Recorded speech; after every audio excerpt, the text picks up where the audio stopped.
बात करेंगे वर्ग और वर्गमूल का। ठीक है, वर्ग और वर्गमूल क्या है, स्क्वायर क्या है। तो स्क्वायर का मतलब होता है जब हम किसी संख्या को उसी संख्या से 2 बार गुना करें। कितना बार? 2 बार। 2 बार गुना करें। तो 2 बार गुना करने के बाद हमको जो संख्या प्राप्त होगा एक ही प्राप्त होगा, तो हमको वह संख्या क्या कहलाता है?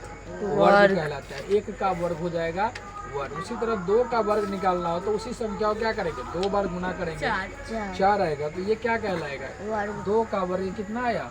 4 आया। ठीक है, उसी तरह अब हम जानेंगे इसमें परफेक्ट स्क्वायर क्या है, यानी पूर्ण वर्ग क्या है। कहीं कोई पूछता है कि ये बताइए जो दिया गया संख्या है वो पूर्ण वर्ग है या नहीं है। जैसे कि हम लोग पता है, हम लोग को मालूम है कि 2 का वर्ग क्या होता है? 4 होता है। 3 का क्या होता है? 9 होता है। 4 का क्या होता है? 16 होता है। 5 का क्या होता है? 25 होता है। तो ये जो संख्या है वह पूर्ण वर्ग है। क्यों? क्योंकि जब ये जो 2 के जोड़े में है, जैसे यहाँ पर देखिए, अगर 25 को आप तोड़ेंगे तो क्या आएगा? 5 5 आएगा, अर्थात 5 का स्क्वायर क्या हो जाएगा? 25। और जिसका जोड़ा नहीं मिलेगा, जैसे मान के चलिए हमने 36 को तोड़ा तो 36 का क्या आया? 6 6 आया। ठीक है, 36 हो गया। उसी तरह 6 36 यानी कि जोड़े में आ गया 6 गुना 6। तो जब जोड़े में आएगा तो वह क्या कहलाएगा? पूर्ण वर्ग कहलाएगा। ठीक है, लेकिन जब जोड़े में नहीं आएगा, जैसे कि मान के चलिए हम 110 का तोड़ रहे हैं, 2 से क्या हो गया? 5 गुना 10, इसमें क्या बचा? 1। 5 गुना 10 55 आया। अब इसको फिर हम क्या करेंगे? 5 से लगाएंगे। 5 से लगाएंगे तो कितना आएगा? 11 5 55। तो इसमें 2 गुने 5 गुने 11 है। इसमें किसी का जोड़ा नहीं ना लगा, 2 का जो जोड़ा नहीं लगा, तो ये क्या होगा? अपूर्ण वर्ग होगा। ये पूर्ण वर्ग नहीं कहलाएगा। पूर्ण वर्ग का मतलब है जिसका 2 का जोड़ा बनेगा वह क्या कहलाएगा? पूर्ण वर्ग होगा। ठीक है, जैसे यहाँ बता ही दिए 36 का होता है। अब एक बात आती है कि अब इसको पहचानेंगे कैसे। इसके पहचानने का एक नियम है कि जब किसी संख्या के इकाई स्थान पर कौन कौन संख्या हो? 2 हो, 3 हो और क्या हो? 7 हो या 8 मौजूद हो, तो और या कहता है अंत में शून्य संख्या विषम हो। शून्य संख्या क्या हो? विषम हो, तो वह पूर्ण वर्ग नहीं होते हैं। चलिए अब एक सवाल यहाँ पर क्वेश्चन देखते हैं। क्वेश्चन क्या है?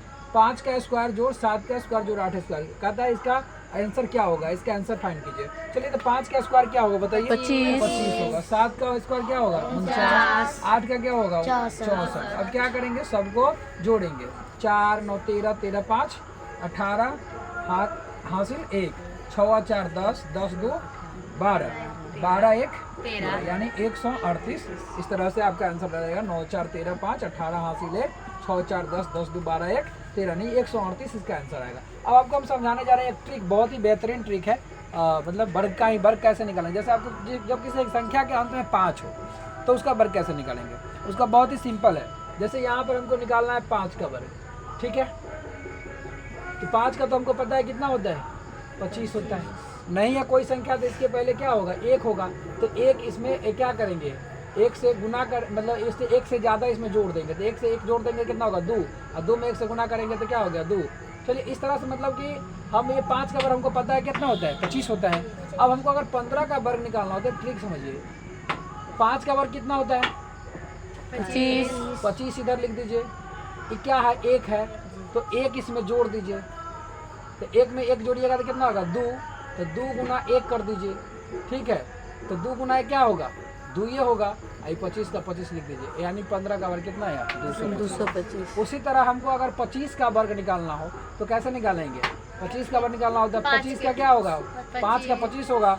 और 2 है यहाँ पे, 1 जोड़ दीजिए। 2 1 3 है, 3 में क्या कीजिए? 2 से गुना कर लीजिए। क्या होगा? 3 गुना 6 और 25 का 25। एकदम सिंपल है, इजी है। इस तरह से हम क्या करेंगे? वर्ग निकालेंगे। उसी तरह अगर हम 35 का ले ले तो 35 का देखिए, 35 का वर्ग निकालना हो तो क्या है? 50 25 और 3 में 1 जोड़ दीजिए। 4 किया क्या होगा? 12 यानी 1225। बहुत ईजी है निकालना। तो समझ में आई है? आई होप कि आपको पसंद आई हो। तो इसे सब्सक्राइब करें, चैनल को लाइक करें, शेयर करें। Thank you.